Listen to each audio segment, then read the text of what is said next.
and I want to create a back edge that I can haft. The term hafting just describes the tying of a tool to a handle. And I want to tie this to a handle so I can get more leverage with it. It's possible to use the tool handheld, but you can exert much more force if it's tied to a handle. So that's what we'll do. All right, and this is almost the shape I want it to be. I have two pieces of wood over here that I've carved to a handle to save time. One can make very beautiful handles. And I have an example here of a very fine knife that I made some time ago. It's got a deerskin case. It's a very beautiful blade, and it's a hardwood handle. It was very carefully carved, and a notch was carved in it with the blade itself. It took quite a bit of time. Very beautiful item. Today we're making something much more serviceable and need not be that fussy. I merely took a piece of wood and split it in half entirely with my axe, and we'll see how this is used as a haft. And I've got to get the shape of the blade a little closer to the final size here.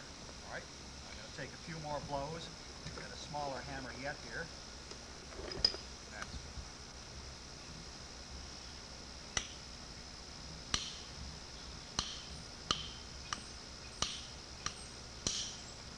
That's the piece I want. Save all these pieces, of course.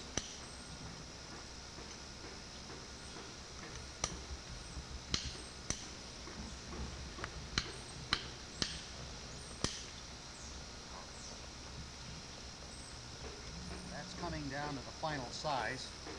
Got to remember how this goes together. Yes, that was it, like that. Oh, the other one.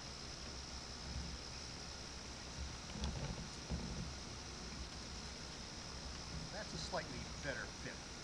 Right. The last step in working flint is the finishing step. It is called pressure flaking. It's almost a hammer, but it won't be swung like the other antler hammers work. It'll merely be pressed against the edge, and it removes material exactly the same way, but it's much safer. And this is how arrowheads are normally made. Each press, again, removes a tiny bit of flint, and I have very good control over the process because I'm not swinging it. I'm pressing exactly where I want pieces to be removed. Forming the tip to the shape I want, making sure the edge is very sharp, removing pieces exactly where I want, evening the blade out. And now I'm going to prepare the area where the handle will be and recess it just a little bit so my lashings can grab it tightly.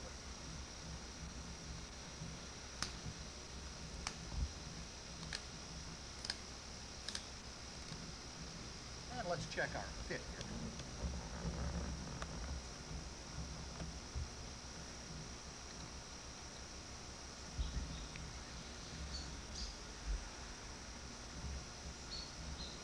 Perhaps this way. Flint is uneven. Blade is not exactly flat. No piece of wood is exactly flat either. So we've got to experiment a little to get a fit that we like. And that's probably the best way. Okay.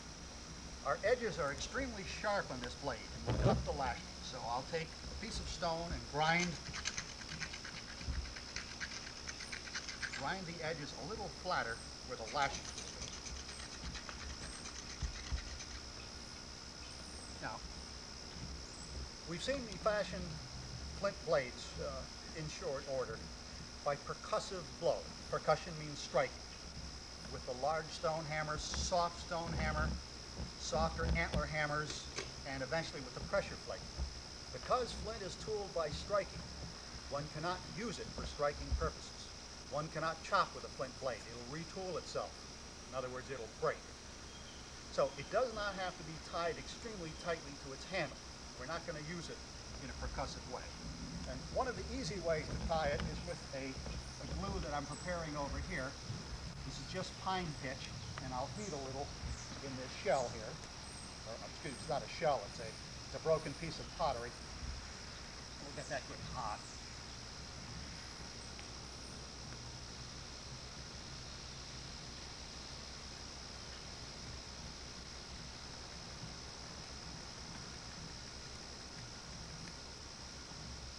That'll take a minute to melt, not long.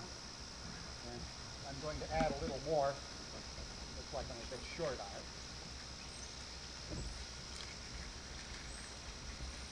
Sticky stuff. It's not the best glue, but it's a very easy glue to use. The better glue can be made of animal hides. We'll let that melt down just for a moment. But animal hides are a little hard to come by. You have to catch the animal first and skin it and prepare the hide to make glue out of it. In the case of pine pitch, you just have to walk up to the pine tree. All right, now we need some lashings. Many things can be used for lashings. Youngsters usually think of animal hides. Again, you have to catch the animal. We don't need a terribly strong lashing, but here is a bark from the basswood tree, which is quite strong. And I can use that piece of flint that I cracked off just to strip down the inner bark of this basswood here. Not much to it.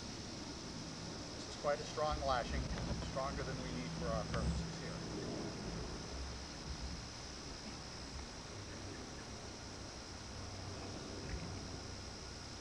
Again, it's the inner bark that's the strongest bark. The outer bark is not as useful. All right, here's the inner bark. Scrape it clean a little with our blade. Our leftover flint here. Okay. And we'll keep that on standby, and we'll probably need a little more. So let's prepare that too. Cutting into the outer bark, stripping it away.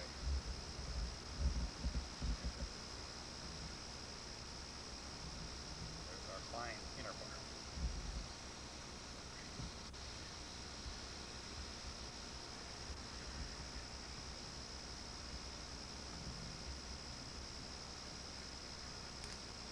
All right, there are a couple of strands. Let's see how our pitch is doing. It seems to be melting nicely. And I need a stick around. Here, there's a stick. Available.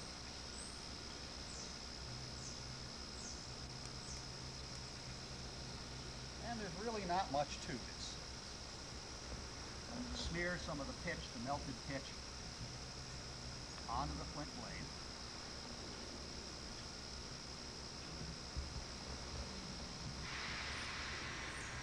And it cools right away and hardens up quite a bit. That's no problem.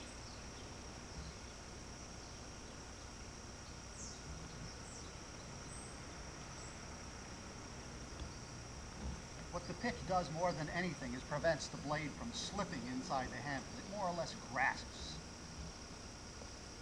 All right, now I want to get my fit up here. The pitch, by the way, is cooled down. It's not working as a glue right at the moment. I want to check the fit. See that it's just what I'm after. I like that. No, better be. Now, once I know what the fit is, very easy. I'll actually heat the blade a bit over the fire.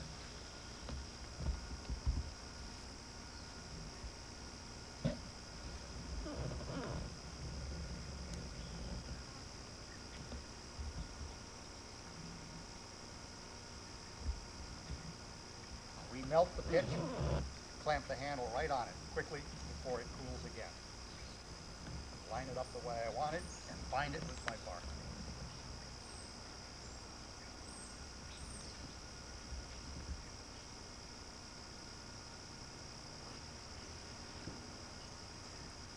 Starting back here, squeezing the handle very tightly together so it grips the blade.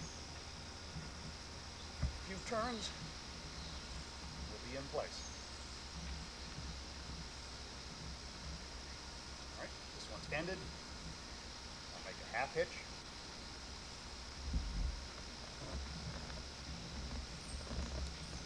And just for insurance, I can smear a little pitch on the outside of this too if I want. Help glue down the next piece of bark. That pitch is pretty hot, and our last piece here.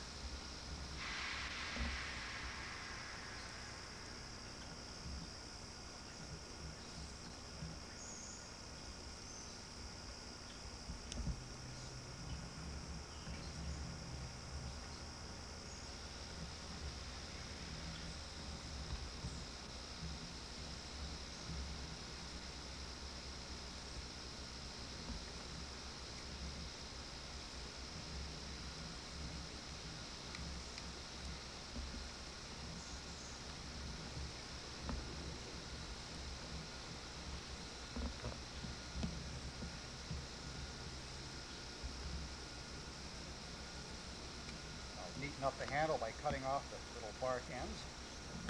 There we have it. A rather nice, sturdy blade for any of the cutting work we need to do on our canoe. And you'll remember that huge yellow blade that has seen a lot of service already on the canoe. They're both quite similar. We're about to begin our second class of tools. Much less exciting and much more boring, certainly, than flint knapping, which is quite dynamic. This material is called basalt. You probably may know it as trap rock. It's used in driveways. It's exceedingly hard. When you strike a basalt blade with a hammerstone, it's difficult to break it. That's exactly the reason that basalt is good for an axe. It will later be used as chopping. The question comes up, how does one form a basalt tool if he can't knock pieces off with a hammerstone? Well, I'll start it with the hammerstone, and it's an extremely sharp blow. I get a very small piece being knocked off. And once I can no longer knock off small pieces, we go to a laborious process called pecking and grinding. And the pecking comes first. A very hard pecking stone, either a lump of flint or a lump of quartz will work. And this will break away, but it'll eat away at the basalt too. And what you do is hit it with a series of rapid blows like a miniature jackhammer.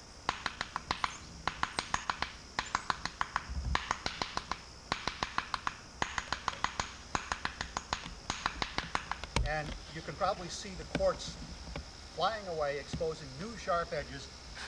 And you can see I haven't eaten away much basalt. Remember that one strike at the piece of flint removed a huge sharp piece like this. I've hardly removed any basalt at all. And the flint pecking tool doesn't do much better.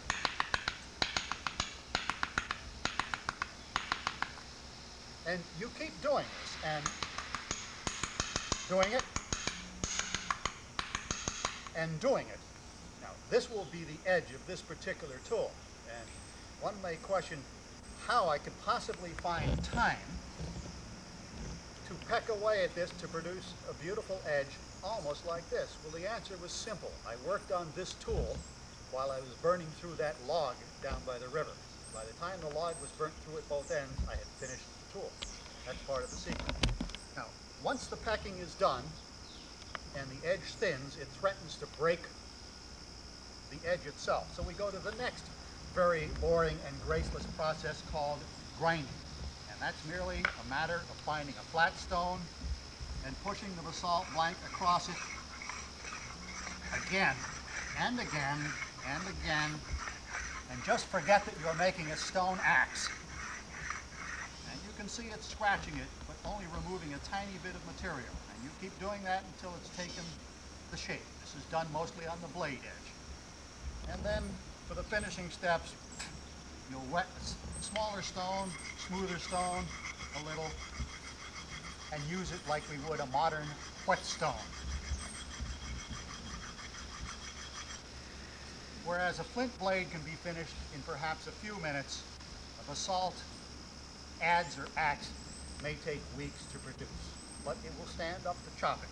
So let's presume that those weeks have gone by. They really have, because I made this particular one.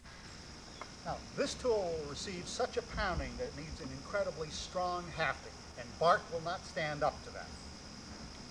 Here is a handle, and I think you can imagine how this handle was made. This was a tree trunk with a convenient branch at almost a right angle.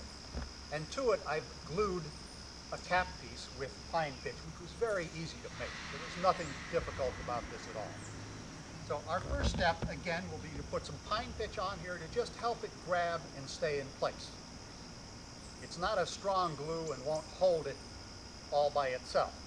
And once that is in place, we need a very strong binding, and I can only think of one thing that will suffice for that. This is rawhide. This is deer hide that's been kept wet, soaked down in my birch bucket overnight to make it pliable. And when it dries very strong and hard. So we'll have that ready.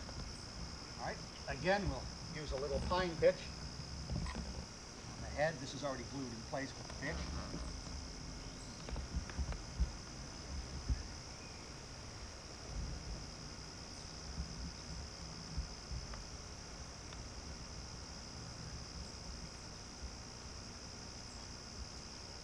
fine pitch also acts as a filler in case there is not a good matchup between the adze blade and its handle. It's not perfect. This will help fill in the high and low spots. So it has several advantages. Getting a little smoky here.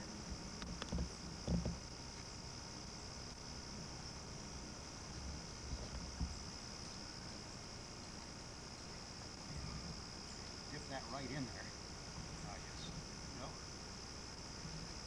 And the first side is cooled, so I'll heat it again.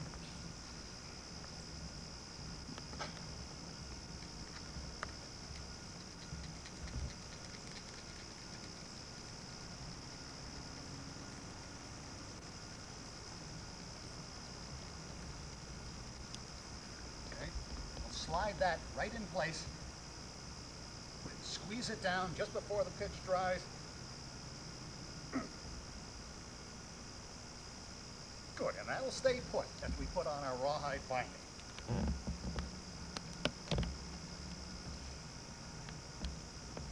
And we need quite a bit of this stuff. Basically, you just wrap it on, and lots of ways to do it. I like to tie a knot across here and double wrap it, tie knots as I go. Doesn't take long at all. Pulling it tight the whole time. Knot, pull it tight. Round again, another knot. And as the rawhide dries, when I'm through doing the binding, it will pull tighter and tighter. When it's through drying, it will be extremely tight and extremely strong.